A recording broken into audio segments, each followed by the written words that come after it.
Video को like करके आगे शेयर ज़रूर कर देना।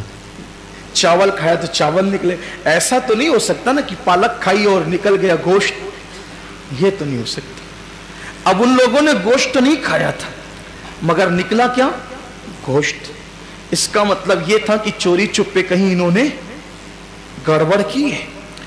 गोश्त तो घर में नहीं खाया, रोजे की शुरुआत की, लेकिन कुछ ना कुछ इनसे गड़बड़ हुई, इन्होंने कहीं छुप छुपा कर कुछ खा लिया। लेकिन हैरत ये थी कि वो औरतें भी उससे ज्यादा हैरत ज़दा थी कि या अल्लाह हमने तो गोश्त खाया नहीं, गोश्त निकलता क्यों है, आया कहाँ से? वो परेशान हो गई, ये गोश्त आया कहाँ से?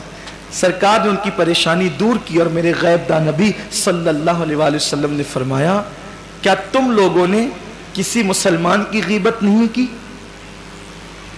क्या तुम लोगों ने किसी मुसलमान की गीबत नहीं की?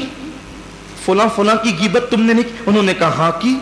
फरमाया ये वो इसी गोश्त का लुथड़ा है, क्योंकि जो किसी मुसलमान की गीबत करता है गोया वो अपने मरे हुए भाई का गोश्त खाता है, वो अपने मरे मुर्दा भाई का गोश्त खाता है। ये वही अंजाम है। इन्होंने बकरी का, मुर्गे का गोश्त नहीं खाया था, ऊंट का गोश्त नहीं खाया था। ये क्या, ये गोश्त क्यों निकला? ये गीबत करके जो मरे हुए भाई का गोश्त खाया था, ये वो गोया के बताया जा रहा है हकीकत के अंदर उसका, ये हुजूर की शान है, हुजूर अलैहि सलाम ने बता दिया। तो अब सहरी आप भी मूंग की दाल से करें या खीर से करें या तुर्री के मसाले से करें, लेकिन अगर आप बैठकर गीबत करते हैं तो आपने भी मरे हुए भाई का गोश्त हलक के नीचे उतार लिया। अब वो तो हुजूर का जाहिरी दौर था, हुजूर ने उगलवा दिया, अब कौन उगलवाएगा?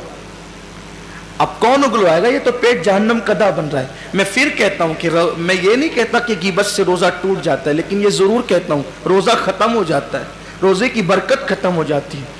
क्यों बैठते हो? आदत बनाओ, अपने रोजे का ख्याल करो। जिसको रोजे की अहमियत पता चल जाएगी वो कभी रोजे की हालत में ना झूठ बोले ना गीबत करे। और कोशिश करके देखो, मुश्किल नहीं है, मुश्किल नहीं है। बस अपनी बात समेटते हुए कहूं, अगर आपको ये शैतान दिल में वसवसा डालता हो, बहुत मुश्किल है झूठ से बचना, बहुत मुश्किल है गीबत से बचना, बहुत मुश्किल है लड़ाई झगड़े से बचना, मैं सिर्फ आपसे इतना कहता हूं, बोलो झूठ के बगैर हम जिंदा रह सकते हैं कि नहीं? बताएं मुझे आप। बिल्कुल रह सकते हैं। गीबत के बगैर जिंदा रह सकते हैं कि नहीं? बिल्कुल रह सकते हैं। झगड़े के बगैर जिंदा रह सकते हैं कि नहीं? बिल्कुल रह सकते हैं। खाने के बगैर जिंदा रह सकते हैं कि नहीं? बोलो, नहीं रह सकते। अगर एक इंसान को कई दिन तक के भूखा रखा जाए तो वो भूख की वजह से मर जाएगा ना। अगर कई दिन तक उसको कोई कई दिन तक झूठ ना बोले तो बोलो वो मरेगा? नहीं मरेगा। गीबत ना करे तो मरेगा? नहीं मरेगा। लेकिन अगर कई दिन तक खाना ना खाए, पानी ना पिए, मरेगा कि नहीं मरेगा? मर जाएगा।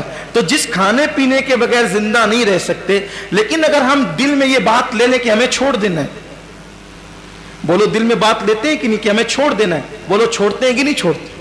12, 14, 16 घंटे छोड़ देते हैं, कभी कभी 17 घंटे छोड़ देते हैं। वही जो रोजे की हालत में, जहां जितना लंबा रोजा है, कहीं कहीं तो मुझे पता चला कि 22-22 घंटे का रोजा है मई में, यही तो है ना।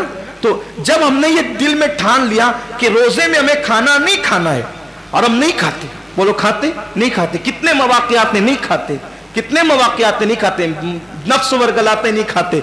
तो जब हम हलाल खाने को छोड़ सकते हैं ठान करके कि हमने नहीं खाना है तो नहीं खाना है, बल्कि हमारे तो छोटे छोटे बच्चे भी छोड़ देते हैं रोजे में खाना पीना। अल्हम्दुलिल्लाह मालेगांव में हमारे यहाँ माहौल है, 10, 12 साल के बच्चे रोज बचपने से रोजा रखते हैं। अक्सर घरों में बचपने से रोजा रखते हैं, माओ को देखा देखी। हमारे अक्सर बच्चों के रोजे कज़ा नहीं है, बल्कि रोजे के मामले में हमारे बच्चों की रोजे कज़ा नहीं है। मालेगांव का माहौल है ये।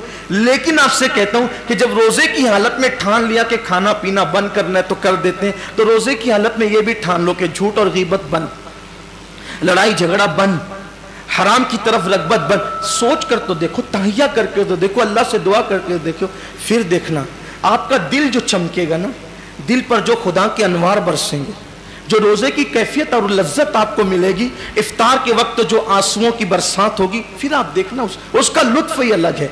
रोजे को हुकूक के साथ अदा करने की लज्जत और उसका लुत्फ ही अलग है। साल भर फिर उसकी बरकतें नसीब होगी। और आपसे तो ये कहता हूँ बात इख्तिताम को पहुंचाते हुए, असल रोजे तो हमारी आवाम के हैं। मैं अक्सर अपने उलमा से भी कहता हूँ, यार हम तो पंखों के नीचे सोते हैं, किसी को अल्लाह ने तौफीक दी तो एसी के नीचे भी सोते हैं और बड़ी राहत है। लेकिन असल रोजे उनके हैं जो रोजे रख के बेचारे लूम चलाते, जो रोजे रख के वीडियो अगर अच्छा लगा हो तो लाइक करके आगे शेयर ज़रूर कर देना।